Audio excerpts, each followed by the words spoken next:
So wait, so what's the story with the beer? It's just okay? What do you think? No, I like it, but it's good. All right, you ready? I know, I think I am. 1, 2, 3. All right, I am here with Collen Russo, which we're going to tell you about her in a second, but the drink of today is the, how do you say that? Stella Artois? How do you say that? Artois or something. Artois. You have to say it with an Italian accent. Yeah, probably so. The Solstice Lager, which is really, it's not bad. Not bad at all. It's a light beer, which I never do light beers, but I was tricked into this one because they don't say light beer on the box anywhere whatsoever. It's a nice Friday afternoon. There you go, I guess so. I'll have like 7 or 8, see how it does. I'll let you know after the 5th how light it is.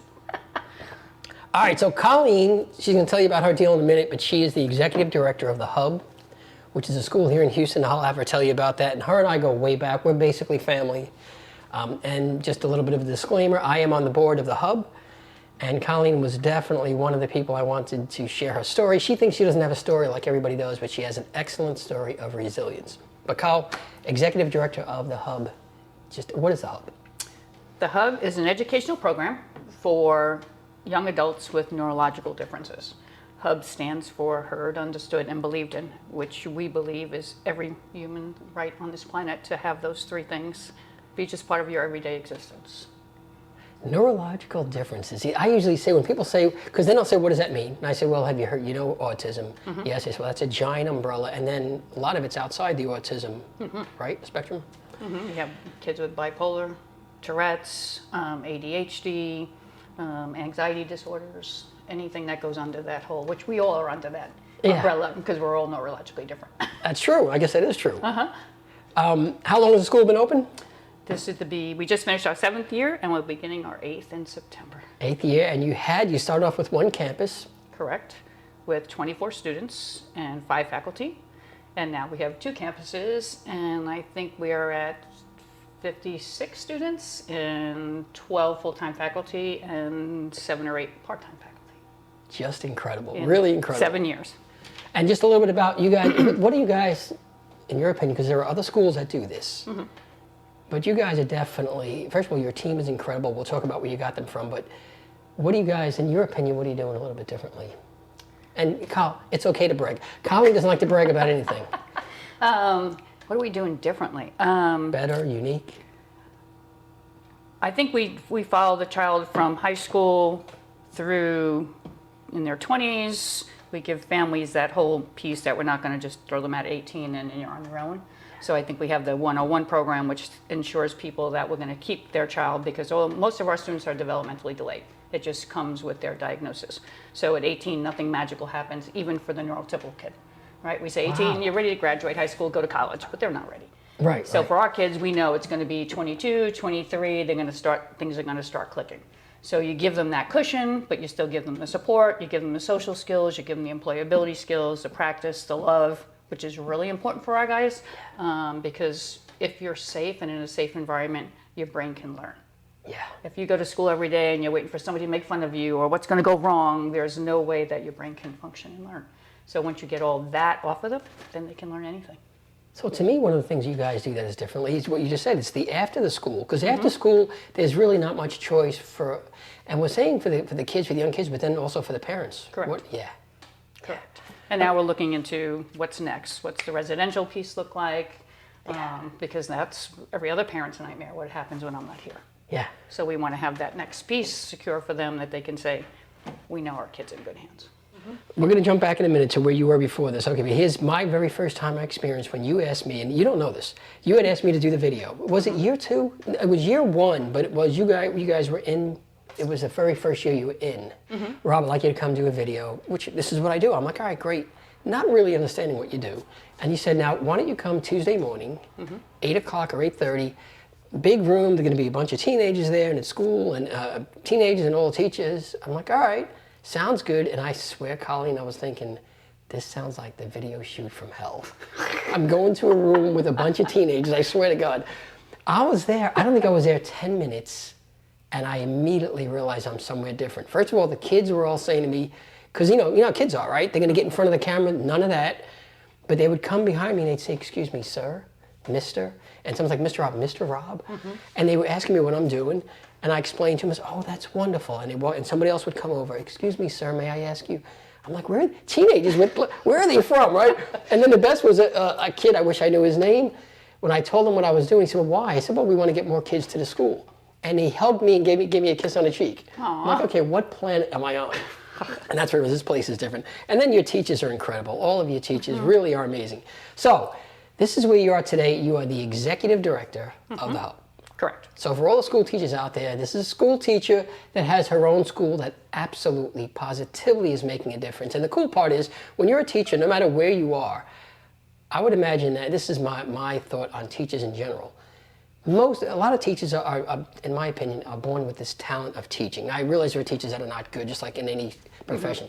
But you're very good at what you do, whoever you are, but you've got to stick to the guidelines of the school and what has to be taught. In some cases, how it has to be. So you kind of, but with you and your school, your teachers, they have their own, each has their own way of teaching. You follow a guide, but they do have a little more freedom to do their own God-given talent to reach this kid as opposed to reaching this kid. Yeah, we're a strength-based program. I do not, if you're going to be hired tomorrow as a math teacher, I don't say, here's a curriculum, use it. I say, these are the kids you have, this one's good at this one's good at this. You come up with the curriculum, you come up to ways that you're going to hit each kid in their special way that helps them learn. Yeah. So there's nothing set. You could do culinary classes and say, we're going to learn fractions by measuring sugar or whatever that is that makes sense, it's transferable. Because when you learn something and it can transfer into your life, you learn it. Yes. Otherwise, you just read it, you study, you pass the test, and it's delete. See? So, but if you can really understand why you're learning something and it makes sense, then you're a lifelong learner. Yeah. So that's what it's about. It's our teachers are creative, they're brilliant. Yes. We don't ever have one day the same as the next day. They're on the spot. They can just be making slime, or we can have things blowing up in the parking lot, whatever. But the kids are engaged totally, and they're having fun. It's just a fun environment, and when you're having fun, you learn. It's incredible. It is incredible. It's really, it's a miracle. It's a miracle, and again, as a board member, it is so awesome to see the school financially is doing wonderful. You guys have grown so much. That's today. So let's step back, because you didn't just have you didn't win lotto and just open up your own school. In fact, something happened in your life, because you, again, a school teacher who has her own school. So what happened? Was it 8 years ago, I guess it must have been. Well, yes, yeah, well, no, 7.5, because we opened in 2 months. Which is another incredible, okay, so, yeah, so in 2 months, this incredible thing happened. Go ahead. So I was at a previous school for over 15 years. Thought I would retire from that school, ride out my white horse and have my retirement party and be a happy camper. Doing the same kind of work I do now, being a life coach for students. And they had a change of administration and a philosophy change, and it wasn't mine.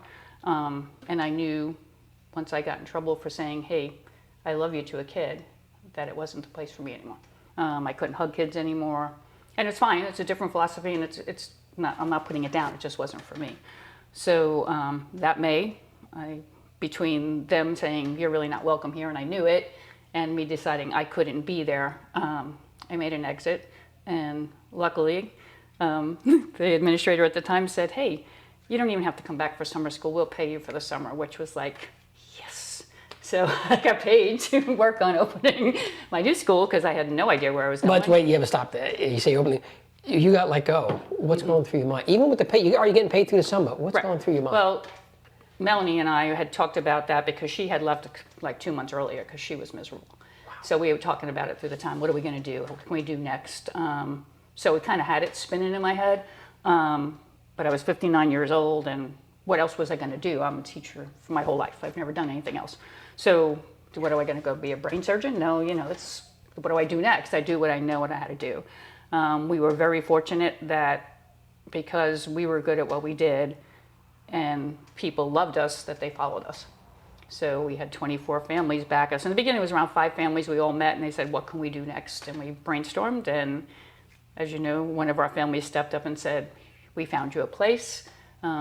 You're going to open a high school, and we're going to open a post-grad program. And in 2.5 months, we had the keys, and we opened September 1st. Stop right there. So, okay, so... I know, it's kind of... Because and again, you tell, this is why I love talking to people like you, because you're telling the story like, yeah, but you lost your job. Doesn't matter you're getting paid, because where is the future? Right. And you, even though you have this dream with Melanie, was a dream. It's a dream because you don't have money to open up a school Correct. or buy a building. So that's you're not even thinking that way. You're just trying to figure out what are we going to do. Right. We said we'll have it in my dining room. We'll have it in Starbucks.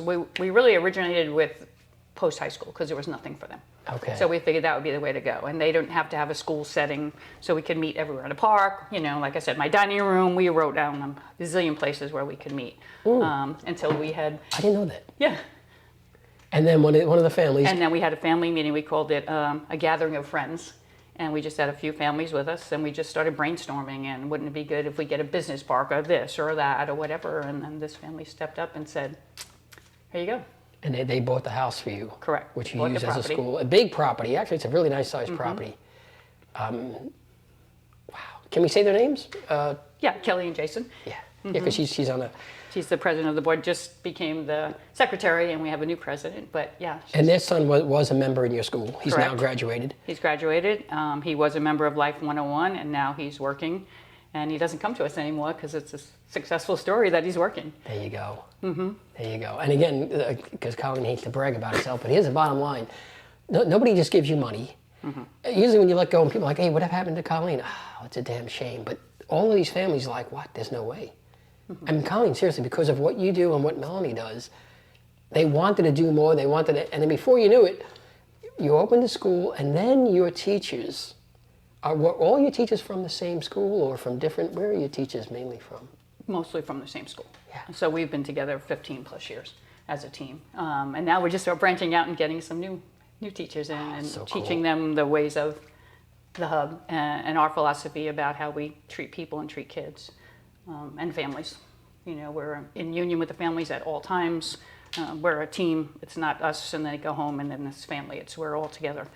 So it's just it's the hub family. It's incredible. And now teachers from other schools want to be part of us because our name is getting out there and it's doing really good things and everybody wants to join in.